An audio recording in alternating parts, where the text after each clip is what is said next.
الرحیم فرمایا کہ دنیا کے مصائب سے چھٹکارا حاصل کرنے میں اللہ کی یاد بہت زیادہ تاثیر رکھتی ہے۔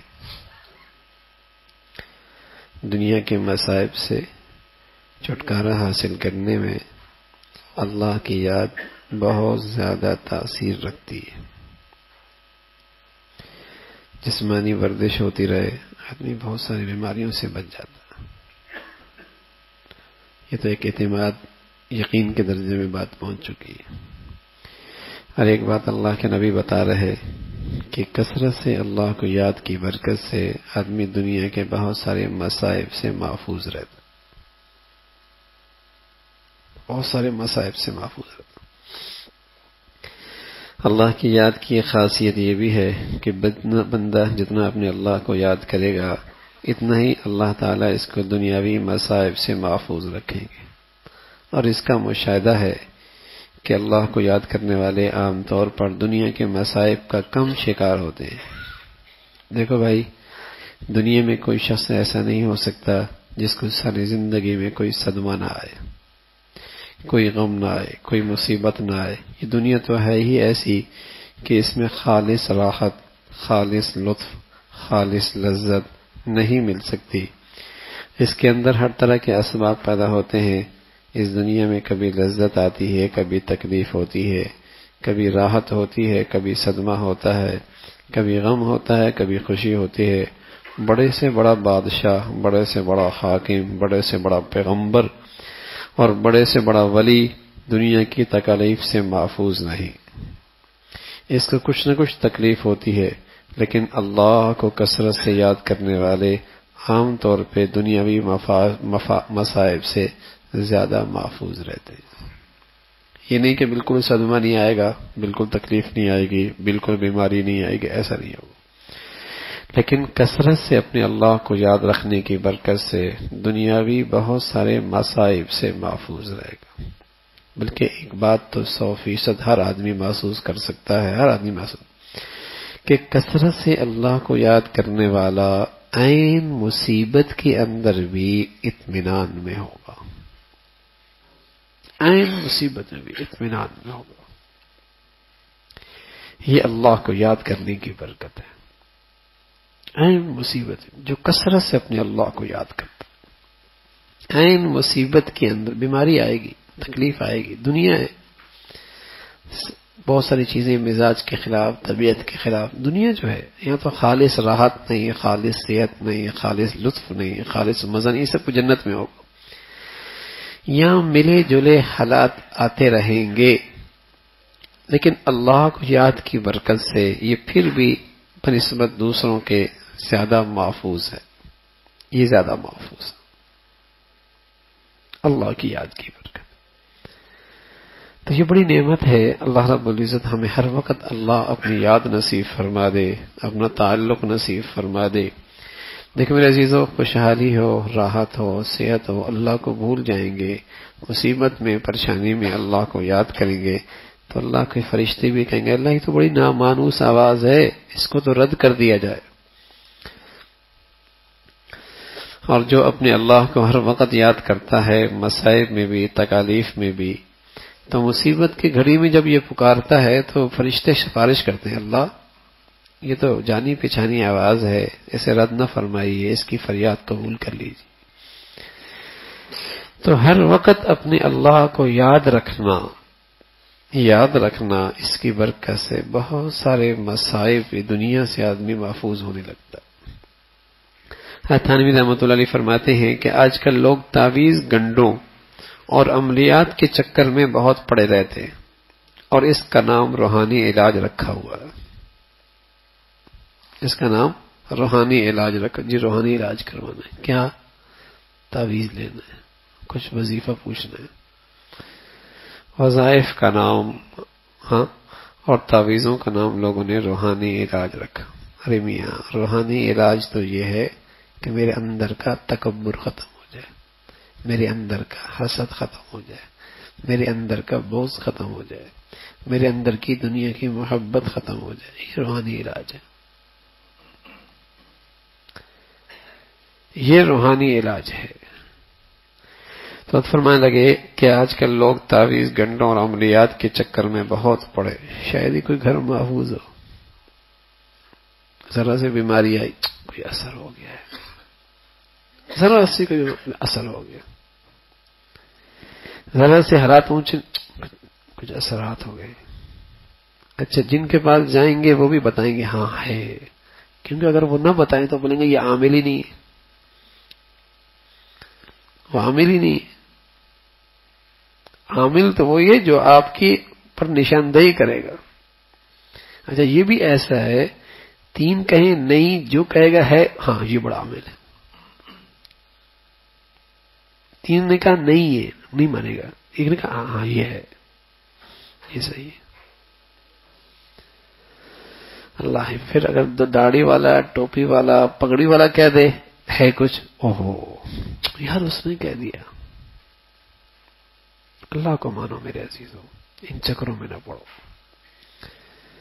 ان مصیبتوں میں نہ پڑو۔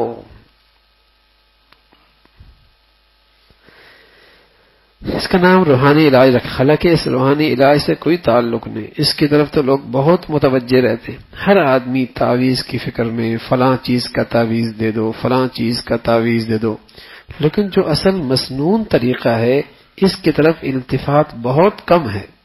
جو مسنون اللہ کے نبی نے بتایا ہے، مصیبت میں، پریشانی میں، تکلیف میں، جو اللہ کے نبی نے بتایا ہے، جو وظیفہ بتایا ہے، جو عمل بتایا ہے، اس پہ یقین نہیں۔ فرمایا وہ مسنون طریقہ کیا ہے؟ مسنون طریقہ یہ ہے کہ رسول اللہ صلی اللہ علیہ وسلم نے فرمایا 2 رکعت نماز حاجت کے نیت سے پڑھو اور یہ دعا کرو۔ اچھا ابھی خواب آ جائے، مجھے آپ میں سے کسی کو خواب آ جائے اور خواب میں اللہ کے نبی نے یہ وظیفہ بتایا ہے کہ یوں کر لو تمہاری یہ چیز ٹھیک ہو جائے گی، کتنا یقین آئے گا؟ اور یہ نبی خواب میں آ گئے، بہت اچھا۔ لیکن میرے عزیزو، نبی کی جاگتی ہوئی جو باتیں ہیں وہ آپ کی خواب سے بھی زیادہ معتبر ہے۔ نبی کی حدیث آپ کی خواب سے بھی زیادہ معتبر ہے۔ آپ کی حدیث اتنی یقینی ہے۔ وہاں تو یہ ہے نا، خواب میں تو یہ ہے کہ چہرہ حضور کو دیکھو تو شک نہ کرو کہ حضور ہے یا کوئی اور ہے، چہرہ حضور۔ لیکن آواز کے بارے میں حدیث میں نہیں آتا کہ آواز بھی حضور کی ہے، یہ نہیں ہے خواب میں۔ لیکن حدیث تو 100% محفوظ ہے، لیکن اس پہ التفات نہیں، کیونکہ نئی چیز نہیں نا، یہ تو سبھی کرتے ہیں۔ تو آج کا انسان کوئی نئی چیز کرنا چاہتا ہے، نئی چیز جس سے اس کی بزرگی کا پتہ لگے اور اس کی شخصیت کا پتہ لگے، کوئی نئی چیز، پرانی تو سنت اچھا سب کرتے ہیں۔ اچھا جتنا مشکل وظیفہ بتائے گا، بھائی صبح سویرے کرنا، ایک قبلے کی طرف رخ کے کرنا 121 مرتبہ، 101 مرتبہ، 100 مرتبہ نہیں، 101 مرتبہ، 121 مرتبہ، کوئی ایسا چیز اور یقین آتا ہے۔ اور اللہ کے نبی صلی اللہ علیہ وسلم فرمایا کہ بھائی حاجت کی نماز پڑھو۔ اچھا ہماری حاجت سے ایک مرتبہ نہیں ہوگا، اس لیے یقین نہیں ہے، بار بار پڑھو، بار بار پڑھو، بار بار پڑھو، بار بار پڑھو۔ حاجت کی نماز، اللہ کے نبی جہاں خطرہ محسوس کرتے تھے وضو کرتے نماز پڑھتے تھے، وضو کرتے نماز پڑھتے تھے، وضو کرتے نماز پڑھتے تھے۔ دنیا بھر کے بزرگوں کے تجربے ایک طرف، اللہ کے نبی کا مسنون طریقہ سب سے زیادہ طاقتور، اللہ کے نبی کا مسنون طریقہ سب سے زیادہ طاقتور، اللہ کے نبی کی مسنون دعائیں صبح شام کی سب سے زیادہ مؤثر، سب سے زیادہ طاقتور۔ تو مزاج بگڑ گیا اور بگاڑا جا رہا ہے۔ تو مسنون طریقے میں برکت ہے، تاثیر ہے، طاقت ہے اس میں۔ فرمایا فلاں چیز تعویذ دے دو، فلاں کا تعویذ، لیکن جو اصل مسنون طریقہ اس کی طرف التفات بہت کم ہے۔ مسنون طریقہ یہ ہے کہ رسول اللہ صلی اللہ علیہ وسلم نے فرمایا 2 رکعتیں نماز حاجت کی نیت سے پڑھو اور یہ دعا پڑھو، لا الہ الا اللہ الحلیم الکریم سبحان اللہ رب العرش العظیم والحمد للہ رب العالمین اسألک موجبات رحمتک وعزائم مغفرتک والغنیمة من كل بر والسلامة من كل إثم لا تدع لي ذنبا إلا غفرت ولا هما إلا فرجت ولا حاجة هي لك رضا إلا قضيتها يا أرحم الراحمين۔ یہ مسنون دعا ہے، یہ دعا پڑھ کے براہ راست اللہ سے مانگو، یہ دعا پڑھ کے براہ راست اللہ سے مانگو۔ تھانوی رحمۃ اللہ کا مذاق تو یہ تھا، وہ فرمایا کرتے تھے بھائی تعویذ وغیرہ لکھنے اور لکھانے میں میری طبیعت تو اتنی نہیں چلتی، میرا اس میں زیادہ دل لگتا ہے کہ جو کچھ حاجت ہو وہ براہ راست اپنے پروردگار کے سامنے پیش کر دو، یا اللہ مجھے یہ حاجت ہے اس کو پوری فرما دے، اس پہ ثواب ہے۔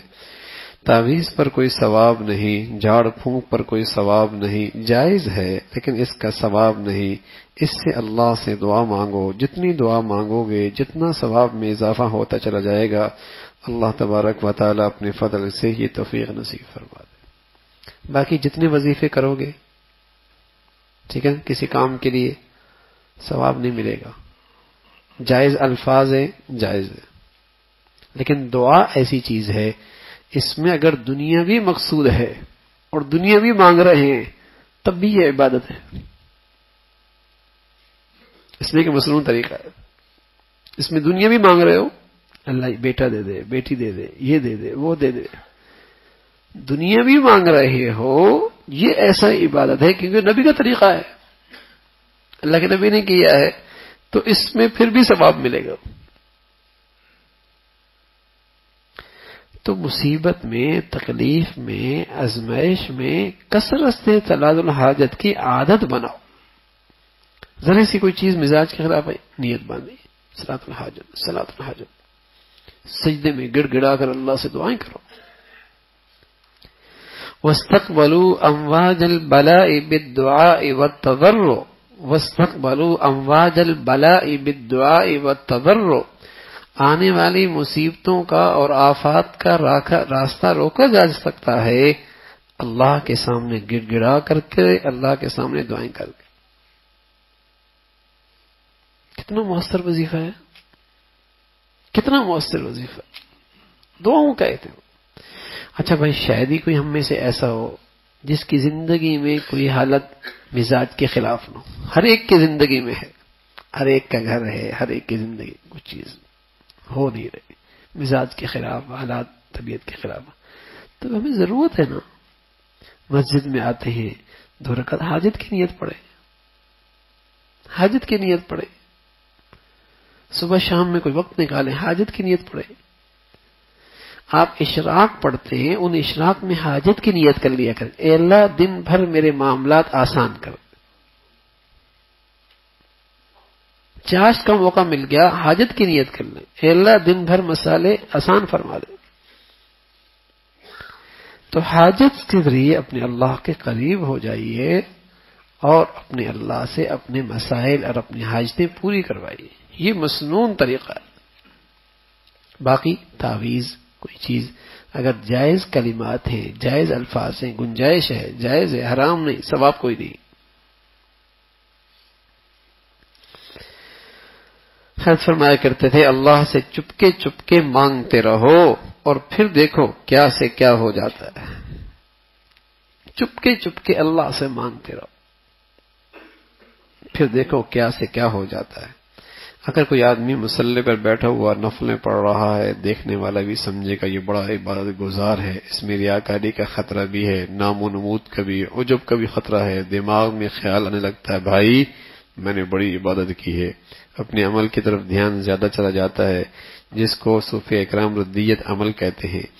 اپنے عمل کی طرف دیکھنے سے ایک ناز پیدا ہونے لگتا ہے، میں نے تو بڑی عبادت کر لی، شیطان اس طرح بہکاتا ہے، اور ہم جیسے کم ظرف لوگ ہوتے ہیں وہ ذرا سی کیا تھوڑی سی عبادت کر لیں تو اپنے آپ کو پتہ نہیں کیا سمجھتے ہیں، دماغ کہاں عرش معلیٰ پر پہنچ جاتا ہے، تھوڑی سی بات کر لیں کہتے ہیں بس، اور کچھ طبیعت کے خلاف بات، یار اللہ نے میرے ساتھ ایسا کیوں کر لیا، اتنا بڑا بزرگ بھی ہو پھر بھی کر لیا۔ تو فرمایا ایک عربی کا معقولہ ہے، صلی اللہ رکعتین منتظر الوحی، ایک جلوہا اس نے اپنی ساری زندگی میں کئی 2 رکعت نفل پڑھ لیے، اب انتظار میں بیٹھا ہے ان 2 رکعتوں کے نتیجے میں اللہ کی طرف سے میرے اوپر کوئی وحی آئے گی۔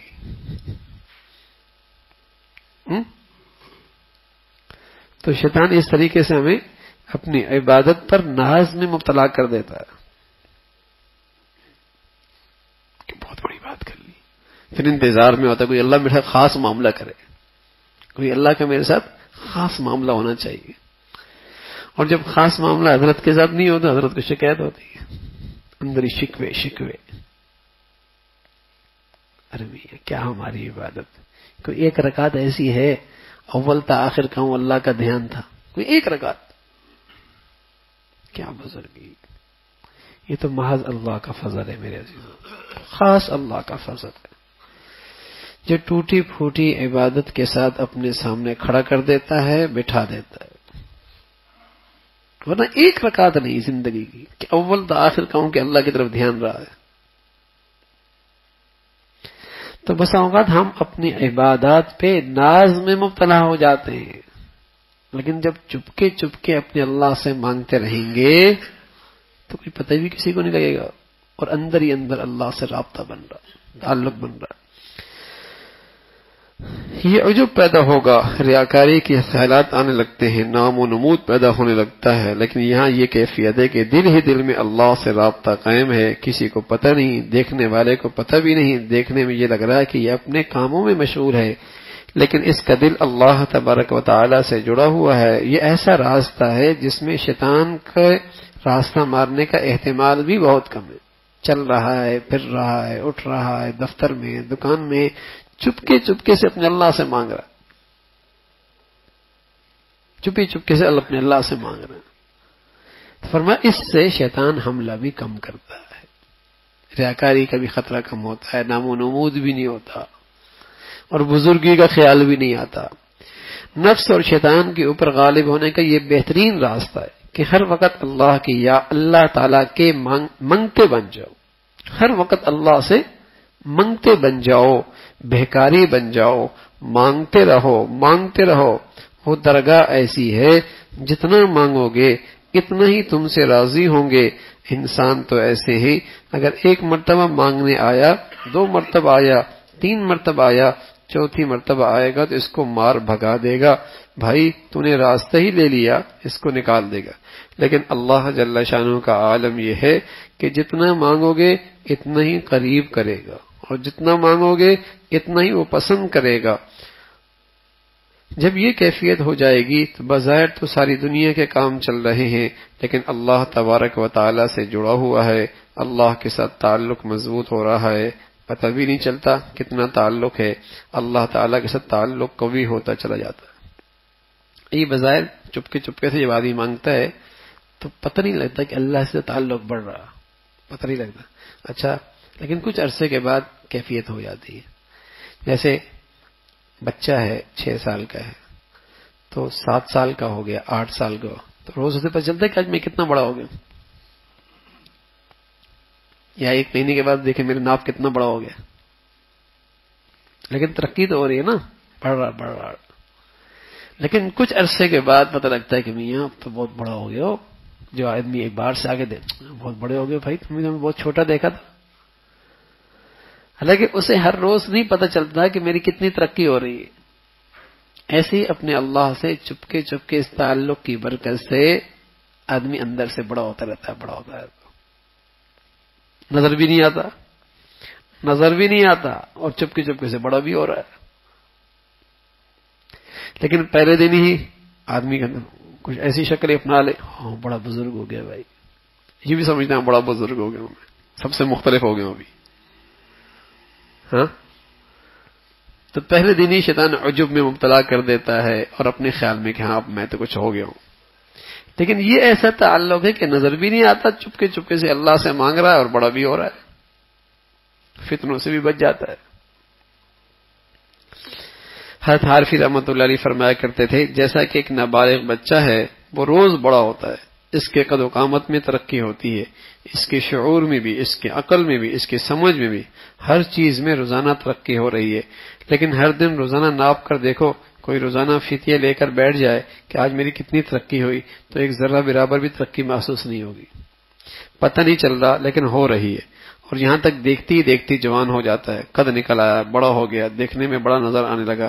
اللہ جل شانہ سے تعلق میں مضبوطی بھی اسی طرح پیدا ہوتی ہے جب آدمی عادت ڈال لیتا ہے کہ جتنی مرتبہ اللہ کے حضور مانگوں گا اور اللہ کو یاد کروں گا، اتنی مرتبہ تعلق مع اللہ میں ترقی ہوگی، تعلق مع اللہ میں اضافہ ہوگا۔ وہ نظر آ رہا ہو یا نہ آ رہا ہو، محسوس ہو رہا ہو یا نہ ہو رہا ہو، لیکن تعلق مع اللہ بڑھتا چلا جاتا ہے، تعلق مع اللہ بڑھتا چلا جاتا ہے۔ تو میرے عزیزو، دنیا ہے، یہاں مصائب بھی ہیں، تکلیفیں بھی ہیں، پریشانی بھی ہیں، تو ان دنیاوی مصائب سے بھی بچنے کا ایک بڑا راستہ اور مؤثر راستہ اپنے اللہ کی یاد ہے۔ جو کثرت سے اسے یاد کرتا ہے وہ دنیا کے مصائب سے بھی بہت محفوظ رہتا ہے۔